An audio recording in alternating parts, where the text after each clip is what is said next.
కొన్ని వందల మంది డైరెక్టర్స్తో వర్క్ చేశారు. కొన్ని వేల డైలాగ్స్ చెప్పుంటారు. మీరు చెప్పడం వల్ల ఫన్ జనరేట్ అయిన డైలాగ్స్ చాలా ఉంటాయి. మీరు ఆ గ్యాప్ ఇచ్చి మాట్లాడుతూ ఉంటారు. అది ఏ ఆర్టిస్ట్ దగ్గర చూడలేదు సార్. ఆ గ్యాప్లో కూడా ఒక కామెడీ క్రియేట్ చేస్తారు. మాట మాట్లాడుతూ ఆగి మళ్ళీ స్టార్ట్ చేసే మధ్యలో మేము నవ్వుకుంటాం. అయ్యో, అది అసలు ప్రాణమే అదే అండి.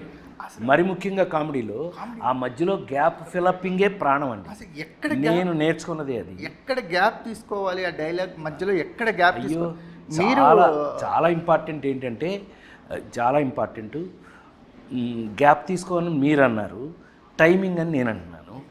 ఆ డైలాగ్ టైమింగ్స్ మధ్యలో ఆ ఫిలప్పే ప్రాణం అండి.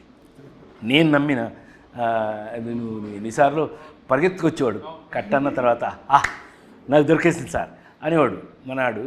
అట్లా వర్క్ అలా చేయటమే మొదటి నుంచి నేను నేర్చుకున్నాను. ఈయన రాసిన మాటల గురించి, ఈయన రాసిన డైలాగ్స్ గురించి నువ్వు నమ్మి తీరాలి. ఇందాక నుంచి చచ్చిపోతున్నాను పట్టుకోలేక నేను చెప్పడం మొదలుపెట్టాను, అన్నీ లీక్ అయిపోతాయి. నాకు అది భయం. ఈ ఇంటర్వ్యూలో చెప్పేస్తే అలా రాశాడండి. పంచులే పంచులు, ఒక పంచి కాదు అసలు. నేను మీరు సినిమా చూసిన తర్వాత చెప్తా, ఇప్పుడు చెప్పకూడదు, ఇప్పుడు చెప్తే అన్నీ లీక్ అయిపోతాయి బయటికి. బాగా రాసుకున్నాడు.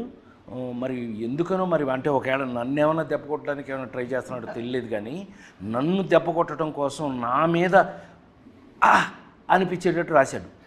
నాకే అది సీన్ చదివేటప్పుడే భయం వేసి జాగ్రత్తగా చెప్పానండి. ఎందుకంటే అంత మంచి డైలాగులు సరిగ్గా చెప్పలేదనుకోండి నన్ను మీరు తిడతారు నన్ను. అందుకని గుర్తుండిపోయే మాటలు డెఫినెట్గా బాగా రాసుకున్నాడు. మీరు సినిమా చూస్తుంటే మీకే అర్థమైపోతుంది అని. అట్లాగే ఇప్పుడు బ్లడీ ఫారినర్స్ అన్నట్టే బోల్డెన్ ఉన్నాయి దీంట్లో. ఒకటి కాదు, రెండు కాదు. సినిమాను చూశాక మాట్లాడటం మొదలెడతావు.